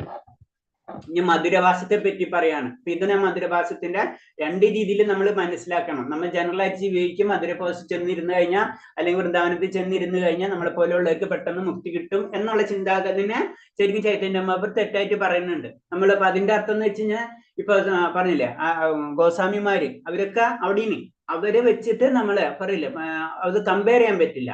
അവരെ പിന്തുടരാ, അല്ലാണ്ട് അവരെ പിന്തുടരാതല്ലാണ്ട് അവര് ചെയ്യുന്നത് അതേപോലെ നമ്മൾ അനുകരിക്കല്ല ചെയ്യേണ്ടത്. അവരെ കാലടിപ്പാടുകൾ പിന്തുടരാനെന്ന് പറഞ്ഞ, അല്ലാണ്ട് അവരെ അനുകരിക്കാനല്ല പറയുന്നത്. അതെപ്പോഴും നമ്മൾ ശ്രദ്ധിക്കണം. അപ്പൊ ഇതിലും മധുരവാസത്തിനെ പറ്റി ഇമ്പോർട്ടൻസ് പറയുന്നുണ്ട്. ഹൃദയ മാലിന്യങ്ങൾ അകറ്റി ശുദ്ധീകരിക്കുന്നതിന് എല്ലാവരും ഹരേകൃഷ്ണ മന്ത്രം ജപിക്കണമെന്നാണ് ചൈതന്യ മഹാപ്രഭുവിന്റെ നിർദ്ദേശം. ഹൃദയം ശുദ്ധമാകുമ്പോഴേ തിരുനാമത്തിന്റെയും പ്രാധാന്യം ബോധ്യമാകും. അല്ലാത്തവർക്ക് ഹരേ കൃഷ്ണന്റെ മന്ത്രത്തിന്റെ അതീന്ദ്ര ഫലം ലഭിക്കില്ല. അപ്പൊ എപ്പോഴും നമ്മൾ ഹൃദയം ശുദ്ധീകരിക്കുന്നത് വരെയും ശരിക്കും ഹരേ കൃഷ്ണ മന്ത്രത്തിന്റെ ഫലം നമുക്ക് ലഭിക്കില്ല. അത് നമ്മൾ എപ്പോഴും ചിന്തിക്കണം. അപ്പൊ അല്ലെങ്കിൽ നമ്മൾ വിചാരിക്കും കുറച്ച് നാൾ ജപിച്ചല്ലോ എന്ന് കഴിഞ്ഞിട്ട് എനിക്ക് കിട്ടണില്ലല്ലോ. ഇത് കിട്ടണമെന്ന് വെച്ച് കഴിഞ്ഞാൽ അനേകം ജന്മങ്ങൾ ചിലപ്പോ വേണ്ടി വരും. അത് നമ്മൾ ഉറപ്പിച്ചിരിക്കണം. അല്ലാത്തവർക്ക് ഹരേ കൃഷ്ണ മന്ത്രത്തിന്റെ അതീന്ദ്ര ഫലം ലഭിക്കും. എപ്പോഴും ആ ഹൃദയ പരിശുദ്ധി വരാത്തോടത്തോളം കാലം നമുക്ക് എന്താണ് ആ അതീന്ദ്ര ഫലം കിട്ടില്ല. അതിനാൽ ഭഗവാന് നേരെയുള്ള സേവന മനോഭാവത്തെ പ്രോത്സാഹിപ്പിക്കേണ്ടതാണ്. അതിന് പറഞ്ഞത് നമ്മുടെ സൈഡിൽ നിന്നും കൂടെ കുറച്ച് ആക്ഷൻ എടുക്കണം. നമ്മൾ നാമം ജപിക്കുന്നുണ്ടല്ലോ, വേറെ അങ്ങനെയല്ല. നമ്മൾക്ക് അത് കിട്ടണമെങ്കിൽ എന്താണ്, നമുക്കൊരു കാര്യം കിട്ടണമെങ്കിൽ നമ്മൾ എന്താണ് പല വഴി തേടും അല്ലെ എന്നത് പറഞ്ഞ പോലെ നാമജപ അതിന്റെ മെയിൻ വഴിയാണെന്ന് മാത്രമേ ഉള്ളൂ. ബാക്കി കാര്യങ്ങളും നമ്മൾ ശ്രദ്ധിക്കണം. തെറ്റുകൂടാതെ ജപിക്കാൻ ഇത് സഹായിക്കും. ചുരുക്കി പറഞ്ഞാൽ എന്താണ്, അതൊക്കെ എന്താണ് ഒക്കെ സപ്പോർട്ടിങ് ആണ്. നാമജപത്തിനെ പരിശുദ്ധീകരിക്കാനുള്ള മറ്റുള്ള കാര്യങ്ങളും കൂടി നമ്മൾ ചെയ്തേ പറ്റൂ. അതല്ല ഇപ്പൊ നമ്മൾ 4 യമനിയമങ്ങൾ ചെയ്യണത് അല്ലെ. കാരണം എന്ന് വെച്ചാൽ അതൊക്കെ എന്തിനാണ്? പരിശുദ്ധീകരണത്തിന്റെ ഘട്ടങ്ങളാണ് അല്ലെ. ആ പരിശുദ്ധീകരിക്കാൻ വേണ്ടിയിട്ടുള്ള സപ്പോർട്ടിങ് ആയിട്ടുള്ള കാര്യങ്ങളാണ് ഇതൊക്കെ. ഇതൊക്കെ നമ്മൾ ചെയ്താലേ നാമജപം പരിശുദ്ധീകരിക്കുള്ളൂ. നാമജപം പരിശുദ്ധീകരിച്ചാലോ നമുക്ക് അതീന്ദ്രിയ ആനന്ദത്തിലേക്ക് നമുക്ക് കടക്കാൻ കഴിയുള്ളൂ. ബ്രഹ്മഭൂതഘട്ടം മുക്തി തലത്തിലെത്തിയ ശേഷം ഭക്തി സേവനത്തിൽ ഏർപ്പെടുകയാണെന്ന അടുത്ത പടിയിലേക്ക് കടക്കാം. അപ്പൊ എന്താണ്? മുക്തിപദത്തിലേക്ക് എത്തണം. നമ്മൾ പറഞ്ഞല്ലേ ഭക്തിയിൽ നിന്ന് എന്താണ് ഭുക്തിയിൽ നിന്ന് മുക്തിയിലേക്ക് കടക്കണം. അതായത് ഭൗതികതയിൽ നിന്ന് ആത്മീയതയിലേക്ക് കടക്കണം. അതാണ് മുക്തിഘട്ടം. അതായത് ഒന്നും ആവശ്യമില്ലാത്ത ഒരു അവസ്ഥ, അത് ഭൗതികമായിട്ടുള്ള ആ ഡിറ്റാച്ച്മെന്റ്, അതാണ് ശരിക്കും പറഞ്ഞത് മുക്തി അവസ്ഥ എന്ന് പറയുന്നത്. അങ്ങനെ പിന്നെ അടുത്ത പടിയിലേക്ക് കടക്കണം. അങ്ങനെ ഒരു പടിയല്ല, പല പടികളായിട്ട് കടന്നാണ് ലാസ്റ്റ് നമ്മൾ അൾട്ടിമേറ്റ് ആയ ഭഗവാന്റെ പാദങ്ങളിൽ നമ്മൾ എത്തുന്നത്. അപ്പോൾ ഭഗവാൻ അതീന്ദ്രിയ സ്നേഹപൂർണമായ ഭക്തി സേവനം നടത്തുക എന്നതാണ് ജീവിത ലക്ഷ്യം. അത് മുക്തിഫലത്തിലേക്ക് കടന്ന് പിന്നെ നമ്മുടെ ലക്ഷ്യം എന്തായിരിക്കും? നമുക്കറിയാം 12th കഴിഞ്ഞ് പിന്നെ കോളേജിൽ പോകണം, അല്ലെങ്കിൽ 10th കഴിഞ്ഞ് അങ്ങനെയൊക്കെ ഉള്ള ലെവൽ അടുത്ത സ്റ്റെപ്പാണ്. അപ്പൊ അത്ര നാൾ കഴിഞ്ഞതിൽ നിന്ന് വേറൊരു ലീപ്പ് എന്ന് പറയില്ല, വലിയൊരു ചാട്ടമാണ് ഭക്തിയിലേക്ക്. അതാണ് നമ്മുടെ ലക്ഷ്യം. ഏതാനും നിമിഷമെങ്കിലും മധുരമണ്ഡലത്തിൽ കഴിയുന്നവർക്ക് അതിവേഗത്തിൽ ഈ ലക്ഷ്യം പ്രാപിക്കാൻ കഴിയും. അപ്പൊ മധുരമണ്ഡലത്തിൽ ആത്മീയമായിട്ടുള്ള പ്രകൃതിയുള്ള സ്ഥലമാണ് അതിന്. അപ്പൊ അവിടെ ചെന്നിട്ട് നമ്മൾ ഇങ്ങനത്തെ കാര്യങ്ങൾ വളരെ സീരിയസ് ആയിട്ട് ചെയ്യുകയാണെങ്കിൽ തീർച്ചയായിട്ടും നമ്മൾ എത്തും. പക്ഷെ നമ്മൾ കലിയുഗത്തില് അങ്ങനെ സീരിയസ് ആയിട്ട് ചെയ്യുന്ന വ്യക്തികൾ വളരെ അപൂർവമാണ്. അതാണ് പറഞ്ഞത്, നിങ്ങൾ അവിടെ ചെന്നിട്ട് വിഷമിക്കേണ്ട. അറ്റ്ലീസ്റ്റ് വീട്ടിലിരുന്നെങ്കിലും നിങ്ങൾ ഇത് ചെയ്യാൻ പറയണതിന്റെ കാരണം അതാണ്. പത്മപുരാണം തുടരുന്നു. മധുര എന്ന പുണ്യഭൂമിയെ ആരാധിക്കാൻ സമ്മതമില്ലാത്തവർ ആരാണ്? ബലകാംക്ഷയോടെ പ്രവർത്തിക്കുന്ന കർമ്മികൾക്ക് അവരുടെ സർവ്വ അഭീഷ്ടങ്ങളും അഭിലാഷങ്ങളും അതേപോലെ തന്നെ പരബ്രഹ്മത്തിൽ വിലയം പ്രാപിക്കാൻ കൊതിക്കുന്ന യുക്തിവാദികളുടെ ആഗ്രഹവും സാധിച്ചു കൊടുക്കാൻ മധുരയ്ക്ക് കഴിയും. അത്രയും പ്രാധാന്യമുള്ള സ്ഥലങ്ങളാണ്. നമുക്കറിയാം ഭഗവാൻ, പ്രത്യേകിച്ച് ഭഗവാന്റെ ലീലകൾ നടന്ന സ്ഥലങ്ങളൊക്കെ അത്രയും പ്രത്യേകതയുള്ള സ്ഥലങ്ങളാണ്. അപ്പൊ അവിടെ ചെല്ലുമ്പോ തീർച്ചയായിട്ടും അതീന്ദ്രിയത്തിലേക്ക് ആഗ്രഹമുള്ളവർ, അതിലേക്ക് കടക്കണമെന്നുള്ള ആഗ്രഹമുള്ളവർക്ക് തീർച്ചയായിട്ടും അതിന്റെ ബെനിഫിറ്റ് കിട്ടും. നമ്മളെ കമ്പലായിട്ട് അവിടെ കൊണ്ട് മധുര അവിടെ ചെന്ന് കൊടുത്ത് എഫേർട്ട് ചെയ്ത് കഴിഞ്ഞാൽ നമുക്ക് കിട്ടില്ല. കാരണം നമ്മൾ എന്താണ്, നമ്മളെ ഡിറ്റാച്ച്ഡ് ആയിട്ടില്ല. ഡിറ്റാച്ച്ഡ് ആയ വ്യക്തികൾക്ക് എന്താണ്, അവിടെ ചെന്ന് കഴിഞ്ഞാൽ അത്രയും നല്ലൊരു ചാൻസ് കിട്ടും അല്ലെ, ആയ സമൂഹവും അതൊക്കെ കണക്ട് ആയിട്ട് ചെയ്യും. അല്ലാത്ത വ്യക്തികളെ പറ്റി വളരെ ബുദ്ധിമുട്ടായിരിക്കും എന്ന് പറയുന്നുണ്ട്. അത് പ്രഭു ചൈതന്യമരത്തില് ഒരു 2-3 പോയിന്റ്സിൽ അത് ഉള്ളതാണ്. അതൊക്കെ ഭഗവാനിൽ ഭക്തിയുത സേവനം നടത്താൻ ആഗ്രഹിക്കുന്ന ഭക്തന്റെ ആഗ്രഹവും മധുരം സാധിച്ചു കൊടുക്കും. അതാണ് എന്താണ് പറഞ്ഞത്, ഭക്തന്റെ ആഗ്രഹവും ഏതാണ്, ഭഗവാനിൽ ഭക്തിയുത സേവനം നടത്താൻ ആഗ്രഹിക്കുന്ന ഭക്തന്റെ ആഗ്രഹം മധുരം സാധിച്ചു കൊടുക്കും. അപ്പൊ എന്താണ്, നമ്മളെ ആഗ്രഹം ഉണ്ടായിരിക്കണം. ആഗ്രഹമില്ലാതെ നമ്മളപ്പോ അവിടെ പോയി കഴിഞ്ഞാൽ നമ്മൾ അതിലേക്ക് കണക്ട് ആവില്ല. വേദഗ്രന്ഥങ്ങൾ ഇങ്ങനെ പറഞ്ഞു, മധുരിൽ ഒറ്റ ദിവസവാസം ഭഗവാന്റെ നേരെ അതീന്ദ്രിയ പ്രേമ മനോഭം ഉണ്ടാക്കാൻ സഹായിക്കും എന്നത് അത്ഭുതകരമാണ്. മധുര എന്ന പുണ്യഭൂമി ഭഗവത് സങ്കേതമാ വൈകുണ്ഠധാമത്തെക്കാൾ മഹത്തരമാണ്. ആ സ്ഥലത്തിനെ പറ്റി വർണ്ണിക്കാണ്. ആ സ്ഥലത്ത് എത്തിപ്പെട്ടു കഴിഞ്ഞാൽ നമുക്ക് അതീന്ദ്രിയമായിട്ടുള്ള കാര്യങ്ങൾ ചെയ്യാൻ വളരെ ഈസി ആയിരിക്കും എന്നാ പറഞ്ഞു വരുന്നത്. ഓക്കെ, ഹരികൃഷ്ണ, ഇതിൽ സംശയം ഉണ്ടെന്നെങ്കിലും. പ്രഭു ഇപ്പൊ പറഞ്ഞിരുന്നില്ലേ ആ സ്റ്റെപ്പുകള്, അതെ, അത് ആ ലാഡറിൽ അത് തന്നെയാണോ? ഏത് ലാഡറില്? അപ്പൊ നമ്മൾ പറഞ്ഞിട്ടുള്ളല്ലേ അത്? അതെ, ശ്രദ്ധ സാധുസംഘം, അത് തന്നെയാണല്ലേ? അത് തന്നെ, ശ്രദ്ധ സാധുസംഘ, ഭജനക്രിയ, ഭജനക്രിയ, അനർത്ഥനീതി, നിഷ്ഠ, അങ്ങനെ പറഞ്ഞു പോണ സ്റ്റെപ്പുകള് അത് തന്നെയാണല്ലേ ഇത്? അത് തന്നെയാ. അതിലേക്ക് നമ്മൾ കടക്കണം എന്ന് പറയാണ് ചുരുക്കി പറഞ്ഞു കഴിഞ്ഞാൽ. ഫസ്റ്റ് നമ്മള് എന്താ ചെയ്യേണ്ടത്, ശ്രദ്ധ സാധുസംഘ ഭജനക്രിയ, ഇത് ഫസ്റ്റ് സ്റ്റെപ്പാണ്. അത് എന്തായാലും നമ്മൾ ചെയ്യണം. പക്ഷെ ഇതെന്താണ്, ഇത് മധുരയിൽ ചെയ്യുകയാണെങ്കിൽ കുറച്ചും കൂടെ നമുക്ക് സ്പീഡിൽ കിട്ടും. കാരണം അങ്ങനത്തെ ഒരു ഏരിയ ആണ് അല്ലാതെ. അതാണ് മധുരവാസത്തിനെ പറ്റി പറയുന്നത്. പ്രഭു, അപ്പൊ ഫലകാംക്ഷയോടെ പ്രവർത്തിക്കുന്ന കർമ്മികൾക്കൊക്കെ അപ്പൊ അവിടുത്തെ അഭീഷ്ടങ്ങൾ ലഭിക്കുന്നതാണല്ലോ ഇതിൽ പറയുന്നത് അല്ലേ? അതുണ്ട്, അത് പറയുന്നുണ്ട്. അത് ഭഗവാനോട് നമ്മ ഫലകാംക്ഷ ആഗ്രഹിച്ചു കഴിഞ്ഞാൽ ഭഗവാൻ അതും തരും നമുക്ക്. നമ്മുടെ ആഗ്രഹം എന്താണ് ഭഗവാൻ തരുന്നുണ്ട്. കർദമമുനി ഇല്ലേ, കർദമമുനി, ഭാഗവതത്തിൽ കർദമമുനിയുടെ ഒരു കഥയുണ്ട്. കർദമമുനി ആഗ്രഹിക്കുന്നത് ശരിക്കും ഒരു എന്താ പറയുന്ന പുണ്യവതിയായിട്ടുള്ള ഒരു പത്നി ലഭിക്കണമെന്ന് ഭഗവാനോട് പ്രാർത്ഥിക്കുന്നുണ്ട്. അതിനെ ഭഗവാൻ അനുഗ്രഹിക്കുന്നുണ്ട്. അപ്പൊ ശരിക്കും നമ്മൾ വൈദിക രീതിയിൽ അനുസരിച്ച് പ്രാർത്ഥിക്കണം. അങ്ങനത്തെ കാര്യങ്ങൾ പ്രാർത്ഥിക്കേണ്ട. ഭൗതിക രീതിയിലും പ്രത്യേകിച്ച് ഉമാദേവിനോടുള്ള പത്നിക്ക് വേണ്ടി നല്ല പത്നി ലഭിക്കണമെന്ന് ആഗ്രഹിക്കുന്നു. പക്ഷെ എന്താണ്, ഒരു ഭക്തൻ എന്താണ് ഭൗതിക ആഗ്രഹങ്ങൾ ഉണ്ടെങ്കിലും ഭഗവാനോട് പ്രാർത്ഥിക്കുകയാണ്. അതിന് കർദമുനെ അത് പ്രാർത്ഥിക്കുന്നുണ്ട്. അങ്ങനെയാണ്. പിന്നെ ദേവഹുതി, ഭഗവാൻ എന്താണ് ഡബിൾ ആക്ഷൻ കൊടുക്കുന്നത്. അതിന്റെ നമുക്ക് ദേവഹുതിയുടെ മകനായിട്ട് ഭഗവാൻ അതിന്റെ കപിലദേവനായിട്ട് അവതരിക്കുകയാണ് ചെയ്യുന്നത് അല്ലെ. അപ്പൊ അതാണ് ഭഗവാന്റെ പ്രത്യേകത. ഭക്തന് വേണ്ടി ഭൗതികമാണെങ്കിൽ കൂടിയും പ്ലസ് ഭഗവാൻ തന്നെ ഇറങ്ങാണ്. ആ കപിലമുനിയാണ് യോഗ സംഖ്യയോഗം അല്ലെ, സാഖ്യയോഗം ചെയ്തത്. അപ്പൊ സാഖ്യയോഗത്തിൽ എന്താണ് 24 മൂല്യങ്ങളായിട്ട് തിരിച്ചിട്ട് അങ്ങനെ അല്ലെ അത് പറയുന്നത്. അപ്പൊ അങ്ങനെയാണ് വരുന്നത്. അപ്പൊ നമുക്ക് ഭൗതികമായിട്ടുള്ള, അതാണ് പറഞ്ഞത്, നമുക്ക് ഭൗതികമായിട്ടുള്ള ആഗ്രഹങ്ങൾ ഉണ്ടെങ്കിലും തീർച്ചയായിട്ടും ഭഗവാനോട് തന്നെയാണ് നമ്മൾ പറയേണ്ടതെന്നാണ് പറയുന്നത്. ആ ഭാഗവതത്തിൽ അതിലൊറ്റ ലൈനിൽ നമുക്ക് ആ കാര്യം മനസ്സിലാവും. പക്ഷെ എന്താണ് അൾട്ടിമേറ്റ് എന്താണ് നമ്മുടെ ലക്ഷ്യം? ഇതൊന്നല്ല. അതാണ് പരിപൂർണ ഭക്തൻ എന്ന് പറഞ്ഞത്. അതല്ല സ്വയംഭൂ മനുവിന്റെ മകളല്ലേ ദേവഹൂതി, അങ്ങനെ കിട്ടുന്നത്. ഹരേഷ്ണ. വേറെ എന്തെങ്കിലും സംശയം ഉണ്ടോ പ്രഭു? ഹരേഷ്ണ. ചൈതന്യ മഹാപ്രഭുവിന്റെ കാരണം എന്താ വെച്ചാല് നമ്മള് അങ്ങനെ ചെയ്യുന്നത്. അത് ഞാൻ ലൈവ് ഓഫ് ചെയ്തിട്ട് 1-2 പോയിന്റ്സ് പറഞ്ഞുതരാം. ഹരേഷ്ണ. അടുത്തത് 13ാമത്തെ ഇതില് ഭക്തിയുത സേവനത്തിന്റെ 5 പ്രബല രൂപങ്ങൾ. ഭക്തിയുത സേവനം ചെയ്യുമ്പോൾ അതിൽ മെയിൻ ആയിട്ടുള്ള 5 പ്രബല രൂപങ്ങളെ പറ്റിയാണ് പറയുന്നത്. നമ്മള് ഭക്തി എന്ന് പറഞ്ഞ ഈ 5 കാര്യങ്ങൾ ഉണ്ടായിരിക്കണം. ഇതില്ലാത്തത് ഭക്തിയല്ല എന്നാ പറയുന്നത്. 1, ഭക്തി സേവനത്തിന്റെ 5 പ്രബലരും: മധുരാവാസം, ഭഗവാന്റെ വിഗ്രഹ പൂജ, ശ്രീമദ് ഭാഗവത പാരായണം, ഭഗവത് സേവനം, ഹരേ കൃഷ്ണ മന്ത്രജപം എന്നീ 5 ഭക്തിപര പ്രവർത്തനങ്ങൾ ഒരു പ്രാരംഭ ഭക്തനെയും പോലും ഭക്തിജന്യമായ ഹർഷോന്മാദം ഉളവാക്കാൻ പോകുന്ന ശക്തമാണെന്ന് രൂപ ഗോസ്വാമി പറഞ്ഞു കഴിഞ്ഞു.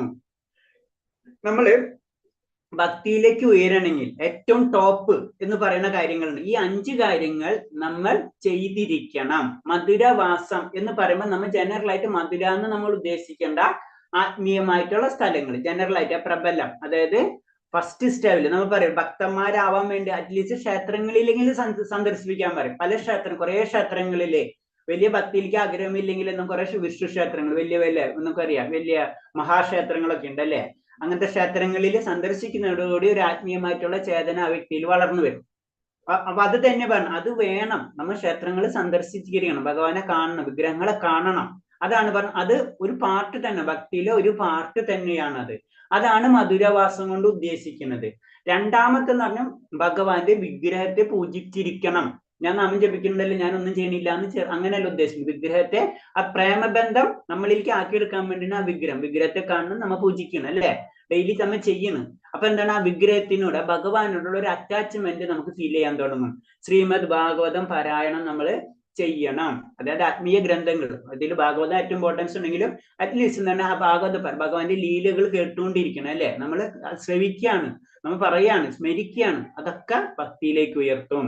പിന്നെ ഭക്തി സേവനങ്ങൾ. അപ്പൊ സേവനം എന്ന് പറയുമ്പോൾ ഭഗവാന് വേണ്ടി ചെയ്യുന്ന എന്ത് കാര്യങ്ങളും ഭക്തി സേവനമാണ് അല്ലെ. ഭഗവാന് പൂക്കൾ അർപ്പിക്കുക, ഒരു നിവേദനം സമർപ്പിക്കുക, അങ്ങനെ എന്ത് ചെയ്താലും ശുചീകരിക്കുക, ഉള്ളും പോവും ഒക്കെ നമ്മള് ശുചീകരണ പ്രവർത്തനം, ഭഗവാന് വേണ്ടി എന്ത് ചെയ്യുന്നതും അത് നമ്മൾ ചെയ്തുകൊണ്ടിരിക്കണം. അതാണ് അറ്റാച്ച്മെന്റിലേക്ക് നമ്മൾ കടക്കും. പിന്നെ എന്താ, അതിൽ കൂടാതെ ഭഗവാനെ കീർത്തിക്കുക, ഭഗവാന്റെ നാമങ്ങൾ ജപിക്കുക. അതിലേറ്റവും ഇമ്പോർട്ടന്റ് ആയിട്ടുള്ള മന്ത്രം കലിയുഗത്തിന്റെ മന്ത്രം എന്ന് പറഞ്ഞാൽ ഹരകൃഷ്ണ മന്ത്രമാണ്. കാരണം ആ മന്ത്രത്തിനുള്ള പ്രത്യേകത നമുക്കറിയാം, അത് ഏത് സമയത്തും ആർക്കും വേണമെങ്കിൽ ജപിക്കുക. അതാണ് ഏറ്റവും ഇമ്പോർട്ടൻസ്. അതാണ് കലിയുഗത്തിന്റെ മന്ത്രം, ഹരകൃഷ്ണ മന്ത്രത്തിന് പറയുന്നത്. എന്നീ 5 ഭക്തി പ്രവർത്തനങ്ങൾ ഒരു പ്രാരംഭ ഭക്തനിൽ പോലും, അപ്പൊ പ്രാരംഭ ഭക്തനിൽ പോലും എന്ന് പറഞ്ഞു. അപ്പൊ അതിന്റെ അർത്ഥം പ്രാരംഭ ഭക്തൻ അല്ലെങ്കിൽ കൂടിയും ഇത് ചെയ്തിരിക്കണം എന്ന് പറഞ്ഞു. ഭഗവത് ധ്രുവത്തെ അഥവാ വിഗ്രഹത്തെ ആരാധിക്കുന്നതിനെ പറ്റി അദ്ദേഹം ഇങ്ങനെ പാടി: പ്രിയപ്പെട്ട സുഹൃത്തുക്കളെ, ഭൗതിക ലോകത്തെ നിന്റെ ചങ്ങാതികളുമായിട്ടുള്ള കൂട്ടുകെട്ടിൽ നിന്നുണ്ടാകുന്ന ആനന്ദം അനുഭവിക്കാൻ ആഗ്രഹമുള്ളവയാണെങ്കിൽ നീയെങ്കിൽ കേശികട വൃന്ദാവനത്തിലെ സ്ഥാനഘട്ടത്ത് തീരത്ത് നിൽക്കുന്ന കൃഷ്ണനെ നോക്കരുതേ എന്ന് പറഞ്ഞത്. കാരണം എന്ന് വെച്ച് കഴിഞ്ഞാല് ആ പ്രേമബന്ധത്തെ പറ്റി പറയണം. കാരണം ഭഗവാൻ അത്ര ആകർഷനാണ്. ഭഗവാനെ ഒരു പ്രാവശ്യം നമ്മൾ നോക്കിക്കഴിഞ്ഞാൽ പിന്നെ നമുക്ക് അതിൽ നിന്ന് കണ്ണെടുക്കാൻ പറ്റില്ല, നമ്മൾ അതിൽ വീണു പോവും എന്ന് പറയില്ലേ, അതേ അവസ്ഥയെന്ന് പറഞ്ഞു. അങ്ങനെയാണ്. അപ്പൊ ഭഗവാനിലേക്ക് ഒരു ആകർഷണം നമുക്ക് വന്നു കഴിഞ്ഞാൽ പിന്നെ വേറൊന്നിലും നമുക്ക് ആകർഷണം ഉണ്ടാവില്ല. അപ്പൊ അതിന്റെ അർത്ഥം എന്താണ്, വേറെ രീതി നമ്മളെ സൈഡിൽ ചിന്തിച്ചു കഴിഞ്ഞാൽ നമുക്ക് വേറെ എന്തെങ്കിലും ആകർഷണം ഉണ്ടെങ്കിൽ നമുക്ക് ഭഗവാനായിട്ടുള്ള ആകർഷണം ആയിട്ടില്ല. എങ്ങനെയും നമുക്ക് തിരിക്കാം. അദ്ദേഹം ഗോവിന്ദനാണ്, അത്യന്തം വശമാണ് അദ്ദേഹത്തിന്റെ കണ്ണുകൾ, കയ്യിൽ ഓടക്കുഴൽ, നെറുകയിൽ മയിൽപീലി, ആകാശത്തിന്റെ നരനിലവിൽ കുളിച്ച് വെട്ടിത്തിളങ്ങുന്ന തിരുവുടൽ. അപ്പൊ ഭഗവാന്റെ ആ രൂപത്തെ പറ്റി വർണ്ണിക്കാണ്. ഭഗവാന്റെ രൂപം അത്ര എന്താണ് ആനന്ദകരമാണ് അല്ലെ. അത് നമുക്ക് പറയാം, അതല്ലേ മദനമോഹനൻ എന്ന് പറഞ്ഞ അല്ലെ. കാമദേവനെ പോലും ആകർഷിക്കുന്നവൻ മദനമോഹൻ. അപ്പൊ അതാണ് പ്രത്യേകത. അപ്പൊ അത്രയും ആകർഷണമുള്ള ഒരു വ്യക്തിയെ നമ്മൾ ഒരു പ്രാവശ്യം കണ്ടു കഴിഞ്ഞാൽ ആ വ്യക്തിയിൽ നമ്മൾ വീണുപോകും അല്ലെ. അത് തന്നെയാണ് സംഭവിക്കുന്നത്. അത് പറഞ്ഞ് അപ്പൊ അതൊരു ഭക്തിപരമായ രീതിയിൽ അങ്ങനെ എഴുതിയെന്ന് മാത്രമേ ഉള്ളൂ. വീട്ടിൽ വെച്ച് പൂജിക്കുന്ന ശ്രീമൂർത്തിയോടെ, അതോടെ കൃഷ്ണനോട് വിഗ്രഹത്തോടെ സ്നേഹമുള്ളയാൾ സമൂഹത്തോടും സുഹൃത്തുക്കളോടും മറ്റുള്ളവരുടെ ബന്ധം മറക്കും എന്ന് സാദരം. നമ്മ വീട്ടിൽ വെച്ചിരിക്കുന്ന എന്താ പറയുന്നത് മൂർത്തിയോട്, ഭഗവാന്റെ മൂർത്തിയോട് നമുക്ക് സ്നേഹബന്ധം വന്നു കഴിഞ്ഞാൽ ബാക്കിയൊക്കെ നമ്മൾ മറക്കും. ബന്ധുക്കളോ സ്വന്തക്കളോ ഒക്കെ നമുക്ക് മറക്കും. ഭഗവാന് സമയത്ത് പല കാര്യങ്ങൾ ചെയ്യണം, ഭഗവാനെ കുളിപ്പിക്കണം, ഇത് മാത്രമായിട്ട് നമ്മൾ ഒതുങ്ങും. ചുരുക്കി പറഞ്ഞു അത്രയും നമുക്ക് അറ്റാച്ച്മെന്റ് ഈവൻ ഭഗവാന്റെ മൂർത്തിയോട് തന്നെ നമുക്ക് തുടങ്ങും. അതിനാൽ വീട്ടിൽ കൃഷ്ണ വിഗ്രഹം സ്ഥാപിച്ച കുടുംബം അതിനെ ആരാധിക്കേണ്ടത് ഓരോരുത്തരുടെയും ധർമ്മമാണ്. അപ്പൊ നമ്മൾ പറയല്ല, നമ്മൾ ഇതിൽ വരുമ്പോ കറക്റ്റായിട്ട് പറയും. നമ്മൾ ഒരു പാർട്ട് എന്ന് പറയുന്നത് എന്നാണ്, വീട്ടില് ഭഗവാന്റെ വിഗ്രഹം അല്ലെങ്കിൽ അറ്റ്ലീസ്റ്റ് നമ്മൾ ഇനീഷ്യൽ സ്റ്റേജിൽ എന്താ പറയാ, ഭഗവാന്റെ ഫോട്ടോ എങ്കിലും വെച്ചിട്ട് നമ്മൾ പൂജകൾ കറക്റ്റായിട്ട് ചെയ്തു പോകണം എന്ന് പറയും. അതെന്താണ്, ഇതൊക്കെ നമ്മൾ ചെയ്യണം, എന്നാലേ ഭക്തിയിലേക്ക് നമുക്ക് ഉയരാൻ കഴിയുള്ളൂ. ഈ 5 കാര്യം വളരെ ഇമ്പോർട്ടന്റ് ആണെന്നാണ് പറയുന്നത്. പിന്നെന്താണ്, സിനിമാശാല, നൃത്തകേന്ദ്രം തുടങ്ങിയവയുടെ സന്ദർശനം, പുകവലി, മദ്യപാനം തുടങ്ങിയ അനാവശ്യ പ്രവർത്തനങ്ങളിൽ നിന്ന് രക്ഷപ്പെടാൻ ഏറ്റവും നല്ല മാർഗമാണിത്. ഇത്തരം വങ്കത്തരങ്ങൾ ഒഴിവാക്കാൻ വേണ്ടി ശ്രീമൂർത്തിയെ പൂജിക്കുക. നമ്മളെ എന്താണ്, നമുക്ക് എപ്പോഴും എന്റർടൈൻമെന്റ് വേണം അല്ലേ. അപ്പൊ എന്താണ്, നമുക്ക് വെറുതെ ഇരിക്കാൻ പറ്റില്ല. നമുക്ക് പലതരം കണ്ടിട്ട് നമ്മൾ ഇന്ദ്രിയങ്ങൾ പലതിന്റെയും പിറകേക്കാണ്. ആ ഇന്ദ്രിയത്തിനെ നമ്മൾ ചുരുക്കിയിട്ടുന്നതിന് ഭഗവാനിലേക്ക് കേന്ദ്രീകരിക്കാം. അപ്പൊ ആ ഇന്ദ്രിയങ്ങൾ ബിസിയാവണം. അപ്പൊ ഈ വങ്കത്തരങ്ങളിലേക്കൊന്നും കടക്കേണ്ട ആവശ്യമില്ല. നമ്മൾ അവിടെ ചെന്ന് കുറച്ചു നേരം അത് കഴിഞ്ഞിട്ട് വീണ്ടും പ്രശ്നങ്ങൾ. അപ്പൊ അത് പ്രശ്നത്തിന്റെ മുകളില് പ്രശ്നങ്ങളാവാണ്. എന്തിനാണ് ഇത് ചെയ്യണമെന്ന് ആർക്കും അറിയില്ല. എന്റർടൈൻമെന്റ്. അപ്പൊ എന്റർടൈൻമെന്റിന് പല വകുപ്പുകളുണ്ട്. നമുക്ക് ഭഗവാന്റെ കാര്യം ചെയ്തു നോക്കിയാലും അത് എന്റർടൈൻമെന്റ്. അതിന് പ്രഭുസ്വാമി ക്ലിയർ ആയിട്ട് പറഞ്ഞു തരുന്നത് എന്താണ്, നിങ്ങൾക്ക് സ്ട്രെസ് കുറയ്ക്കണം, റിലീഫ് വേണം, ഭയങ്കര മെന്റലി ടെൻഷനാണ്, അതാണ് യോഗയ്ക്ക് പോകണം, അത് ചെയ്യണം, ഇത് ചെയ്യണം, പലതരം പ്രാക്ടീസുകൾ, ബ്രെയിൻ പവർ പ്രാക്ടീസ്, ഇതൊന്നും ചെയ്യേണ്ട, ഭഗവാന്റെ നാമം ജപിക്കുക. അപ്പൊ എന്താണ്, രണ്ടും കിട്ടി, ഭഗവാനും കിട്ടി, നിങ്ങളെ സ്ട്രെസ്സും റിലീഫ് ആവുന്ന പറയുന്നത്. അപ്പൊ അത് തന്നെയാണ് നമ്മൾ ചെയ്യേണ്ടത് എന്ന് പറയുന്നത്. രൂപഗോസ്വാമി തുടരുന്നു, എന്റെ വങ്കനായ സുഹൃത്തെ, ബലകാംക്ഷയുടെ കർമ്മങ്ങളുടെ ബലത്തെയും സാമ്പത്തിക നേട്ടങ്ങളുടെയും മുക്തിയുടെയും എല്ലാം അപവദിക്കുന്ന ശ്രീമദ് ഭാഗവതത്തിന്റെ മംഗളദായമായ തത്വത്തെക്കുറിച്ച് നിങ്ങൾ ഒട്ടാകെ കേട്ടിരിക്കുമല്ലോ. ഇനിയിപ്പോൾ ഭഗവാന്റെ ലീലാവിലാസങ്ങളെ കുറിച്ച് വർണ്ണിക്കുന്ന ഭാഗവതത്തിലെ ദശമസ്കന്ധത്തിലെ ശ്ലോകം ക്രമേണ നിങ്ങളുടെ കർണങ്ങളിലൂടെ ഹൃദയത്തിലെത്തുമെന്ന കാര്യം തീർച്ചയാണ്. അപ്പൊ രൂപഗോസ്വാമി പറയാനാണ്, ഭാഗവതത്തിന്റെ പല കാര്യങ്ങളും നമ്മൾ കേട്ടിട്ടുണ്ട്. സാമ്പത്തിക നേട്ടങ്ങളുടെയും മുക്തിയുടെയും എല്ലാം അപവദിക്കുന്ന ശ്രീമദ് ഭാഗവതത്തിന്റെ മംഗളദായമ തത്വത്തെ കുറിച്ച് നിങ്ങളൊക്കെ കേട്ടിരുന്നല്ലോ. അപ്പൊ ഭാഗവതത്തിലെ പല കാര്യങ്ങളും വർണ്ണിച്ചു പോകുന്നുണ്ട് അല്ലെ. അതില് ഏറ്റവും ഇമ്പോർട്ടന്റ് ആയിട്ടുള്ള സ്കന്ധം എന്ന് പറഞ്ഞത് 10ാമത്തെ സ്കന്ധമാണ് അല്ലെ. നമുക്കറിയാം എത്ര സ്കന്ധമുണ്ട്? 12 സ്കന്ധം അല്ലെ. 12 സ്കന്ധത്തില് 10ാമത്തെ സ്കന്ധാണ് ഏറ്റവും ഇമ്പോർട്ടന്റ്. അതിലെന്താണ് പറയുന്നത്? ഭഗവാന്റെ ലീലാവിലാസങ്ങളെ കുറിക്കുന്ന ഭാഗവതത്തിലെ ദശമസ്കന്ധം. അപ്പൊ നമ്മള് ഭാഗവതം പഠിക്കണമെങ്കിൽ 1ാമത്തെ ലെവൽ 1, 2, അല്ലാണ്ട് നമ്മൾ ഇടയ്ക്കിട്ട് ഭാഗവതം പഠിക്കാൻ പാടില്ല അല്ലെങ്കിൽ വായിക്കാൻ പാടില്ല എന്ന് പറഞ്ഞ കാരണം അതിന് നമ്മൾ പതുക്കെ ഭഗവാനിലേക്ക് അടുക്കണം. ഭാഗവതം അങ്ങനെയാണ് ചിട്ടപ്പെടുത്തിയിട്ടുള്ളത്. അങ്ങനെ അടുത്ത് ദശമസ്കന്ധം എത്തുമ്പോഴാണ് ആ ലീലാവിലാസങ്ങൾ അതീന്ദ്രിയമാണെന്നും അതിൽ നമുക്ക് ആനന്ദം കണ്ടെത്തുള്ളൂ. അതാണ് പറഞ്ഞത്, നിങ്ങളെ കർണങ്ങളിലൂടെ ഹൃദയത്തിലെത്തും. അത് ഹൃദയത്തിലേക്കാണ് പോണത്, അല്ലാതെ നമ്മൾ വെറും കർണങ്ങളിലേക്കല്ല പോണത്. അത് അടുത്തത്, സാമ്പത്തിക ലാഭം, അനുഷ്ഠാനം പരമായ കർമ്മങ്ങളുടെ ബലം, സായുജ്യം എന്നിവയെല്ലാം ചപ്പു ചവറ് പോലെ എറിഞ്ഞു കളയാൻ ശ്രീമദ് ഭാഗവതം മനസ്സിലാകാനാവില്ലെന്ന് ഭാഗവതത്തിന്റെ തുടക്കത്തിൽ തന്നെ പറഞ്ഞിട്ടുണ്ട്. ഭാഗവതം എന്ന് പറയുമ്പോൾ ശരിക്കും അതിന്റെ ലക്ഷ്യം എന്ന് പറഞ്ഞാൽ ഭഗവാൻ തന്നെയാണ് അല്ലെ. അപ്പൊ ഭാഗവതത്തിന്റെ പരിപൂർണ അവസ്ഥ നമുക്ക് മനസ്സിലാക്കണമെങ്കിൽ ഈ സാമ്പത്തിക ലാഭം, അനുഷ്ഠാനപരമായ കർമ്മങ്ങളുടെ ബലം, നമ്മൾ അനുഷ്ഠാനങ്ങൾ വൈദിക രീതിയിൽ പല കാര്യങ്ങളും നമ്മളോട് പറഞ്ഞു തരുന്നുണ്ട്. അതുപോലെ ചെയ്തു കഴിഞ്ഞാൽ അതിന്റെ പുണ്യങ്ങൾ നമുക്ക് ലഭിക്കും അല്ലെ. അതൊക്കെ എടുത്ത് കളയണം നമ്മൾ. സായുജ്യം, ഇതൊക്കെ ചപ്പു ചവറ് പോലെ എറിഞ്ഞു കളയാതെ ഒരിക്കലും നമുക്ക് ഭാഗവതം മുഴുവനായിട്ട് ഗ്രഹിക്കാൻ കഴിയില്ല എന്ന് പറയുന്നത്. ഭക്തിയുത സേവനത്തെ കുറിച്ച് മാത്രമാണ് ഭാഗവതം പറയുന്നത്. പരിത്യാഗത്തിന്റെ സത്ത് ഉൾക്കൊണ്ട് ശ്രീമദ് ഭാഗവതം പഠിക്കുന്ന അയാളിന് മാത്രമേ ദശമസ്കന്ധത്തിന് വിവരിച്ചിരിക്കുന്ന ഭഗവാന്റെ ലീലാവിലാസങ്ങൾ മനസ്സിലാക്കാൻ കഴിയുള്ളൂ എന്നാണ് പറയുന്നത്. കാരണം എന്താണ്? വളരെ സിമ്പിൾ ആണ്. കാരണം എന്ന് വെച്ച് കഴിഞ്ഞാൽ ഭാഗവതത്തിൽ മെയിൻ ആയിട്ട് ചർച്ച ചെയ്യുന്ന ഭഗവാന്റെ ലീലകളാണ് അല്ലെ. അപ്പൊ ആ ലീലകൾ മുഴുവനും മനസ്സിലാവണമെങ്കിൽ നമ്മൾ എന്താണ്, ഈ ഭൗതികമായിട്ടുള്ള ആഗ്രഹങ്ങൾ, അനുഷ്ഠാനങ്ങൾ, കർമ്മബലം ഇതൊക്കെ എടുത്ത് കളയണം. ഇതൊന്നല്ല നമുക്ക് ആഗ്രഹം, ഭഗവാനോടുള്ള ഒരു പ്രേമം മാത്രമായിരിക്കണം. എന്നാലേ ഭഗവാന്റെ ദശമസ്കന്ധം, അതാണ് അതീന്ദ്രിയ അവസ്ഥ എന്ന് പറഞ്ഞത്. ഗോപികമാരുടെ അവസ്ഥ, ഗോപികമാരും ഭഗവാനും തമ്മിലുള്ള ബന്ധം, ആ മാധുര്യ രസം, ഭക്തിയിൽ ഏറ്റവും ഉയർന്ന തലങ്ങളുണ്ട്. അതിൽ തന്നെ ഡിവൈഡ് ചെയ്തിട്ടുണ്ട്. അതിൽ തന്നെ ഭക്തിയിൽ നമ്മളിപ്പോ പറഞ്ഞ ഫസ്റ്റ് ലെവലില്ല, 9 തലം, 9 തലല്ല, ആയ അതീന്ദ്രിയ തലത്തിൽ തന്നെ 9 എണ്ണം ഉണ്ട്. അതില് ഏറ്റവും ഉയർന്ന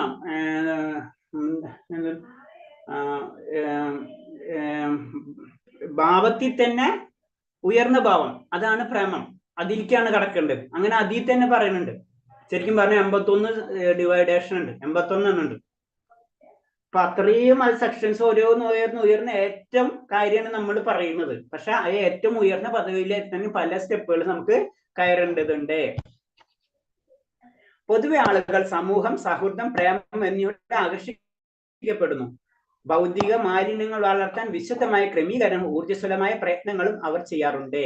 സാധാരണ ജനങ്ങൾ, നല്ല വ്യക്തികൾ, സാത്വികഗുണമുള്ള വ്യക്തികൾ അല്ലെ, അവരെന്താണ് പല കാര്യങ്ങളും ചെയ്യാറുണ്ട്. എന്നാൽ രാധയുടെയും കൃഷ്ണന്റെയും ശ്രീമൂർത്തികളെ ദർശിക്കുക എന്നാൽ ഭൗതിക സമ്പർക്കത്തിനുള്ള പ്രയത്നങ്ങളെ മറന്നു കളയുക എന്നതാണ്. കാരണം ഭഗവാനെയും രാധാറാണിയെയും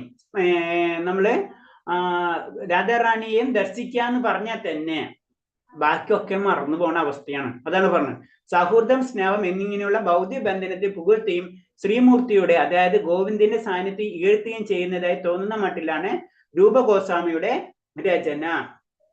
അതായത് ഗോവിന്ദ സാന്നിധ്യം ഇകഴ്ത്തുകയും ചെയ്യുന്നതാണ്. അത് പറഞ്ഞ സുഹൃദം, സ്നേഹം എന്നിങ്ങനെയുള്ള ഭൗതിക ബന്ധത്തെ പുകഴ്ത്തിയും ശ്രീമൂർത്തി അതായത് ഭഗവാന്റെ ഗോവിന്ദന്റെ സ്ഥാനത്ത് ഇഴുക്കുകയും ഇകഴ്ത്തുകയും ചെയ്യുന്ന തോന്നുന്ന മട്ടിലാണ് രൂപഗോസ്വാമിയുടെ രചന. കാരണം എന്ന് വെച്ച് കഴിഞ്ഞാല് അതൊന്ന് നമ്മളോട് തിരിച്ചു പറയുന്നത് മാത്രമേ ഉള്ളൂ. കാരണം ഭൗതിക ആസക്തിയാണ് എല്ലാവർക്കും. പക്ഷെ ശരിക്കും വേണ്ടത് എന്താണ്? ഭഗവാനിലുള്ള സ്നേഹമാണ്. അതൊന്ന് തിരിച്ചു പറഞ്ഞെന്ന് മാത്രമുള്ളത്. കൃഷ്ണനുമായി ബന്ധപ്പെട്ടിട്ടുള്ള കാര്യങ്ങൾ ആസ്വദിക്കുന്നതിന് അതീന്ദ്ര സ്വഭാവം രൂപഗോസ്വാമി വിവരിച്ചിട്ടുണ്ട്. ഒരു ഭക്തൻ ഇങ്ങനെ പറഞ്ഞു: എന്റെ കണ്ണിനീര് കൊണ്ട് അദ്ദേഹത്തെ എന്നെ പരാജയപ്പെടുത്തിയതും അത്ഭുതകരമായ ശേഷം ചെയ്യപ്പെട്ട ഭഗവത് സ്വരം കണ്ടതിന് ശേഷം എന്റെ ശരീരം വിറകൊണ്ടു. കൃഷ്ണ ബന്ധപ്പെട്ട കാര്യങ്ങൾ ആസ്വദിക്കുന്നതിനെ പറ്റി അതീന്ദ്ര സ്വഭാവം രൂപഗോസ്വാമി വിശദീകരിച്ചിട്ടുണ്ട്. എന്റെ കണ്ണിനീര് കൊണ്ട് അദ്ദേഹം എന്നെ പരാജയപ്പെടുത്തിയതും അത്ഭുതകരമായിരിക്കും ചെയ്യപ്പെട്ട് ഭഗവത് സ്വരം കണ്ടതിന് ശേഷം എന്റെ ശരീരം വിറകൊണ്ടും ഭൗതിക കർമ്മങ്ങൾ ചെയ്യുന്നതിൽ നിന്ന് എനിക്ക് വീട്ടിൽ മൗനമായിരിക്കാൻ വയ്യില്ല. എപ്പോഴും അദ്ദേഹത്തിന്റെ ഭക്തൻ കണ്ടുമുട്ടാൻ ഭാഗ്യമുണ്ടായ നിമിഷം തന്നെ കൃഷ്ണനെ കുറിച്ച് കേൾക്കാനും മനസ്സിലാക്കാനും ആവശ്യത്തിന്റെ പോകാൻ ഞാൻ ആഗ്രഹിക്കുന്നു. ഒരു കാണുക എന്ന് സാരം, അതായത് കൃഷ്ണന്റെ ബോധത്തിൽ തൽപരനാത്ത അർത്ഥം. ഇത് ഇത്രേ ഉള്ളൂ. കാരണം എന്ന് വെച്ച് കഴിഞ്ഞാൽ ഭഗവാന് നമ്മൾ കൊടുക്കേണ്ട വില എന്ന് പറഞ്ഞത് നമ്മുടെ കണ്ണുനീരാണ് എന്നാണ് ആ കണ്ണുനീര് കൊണ്ട് ഉദ്ദേശിക്കുന്നത്. അപ്പൊ അതിൽ നിന്ന് ഭഗവാന് നമുക്ക് ലഭിക്കും. പിന്നെ എന്താണ്? അങ്ങനെ ലഭിച്ചു കഴിഞ്ഞാൽ, അത്ര അറ്റാച്ച്മെന്റ് വന്നു കഴിഞ്ഞാൽ പിന്നെ നമുക്ക് വേറൊന്നും ഉണ്ടാവില്ല. അതാണ് ഈ പോയിന്റിൽ കൂടെ പറഞ്ഞു തരുന്നത്. നമുക്ക് നിർത്താൻ, വേറെ ഒരു ക്ലാസ്സും കൂടി ഉണ്ട്. അപ്പോ ഇത്തരം പറഞ്ഞതിൽ എന്തെങ്കിലും സംശയം ഉണ്ടെങ്കിൽ ചോദിക്കാം. ഹരേഷ്ണ.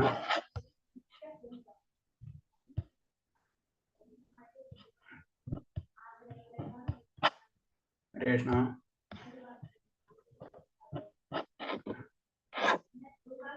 ഒരു സെക്കൻഡ്.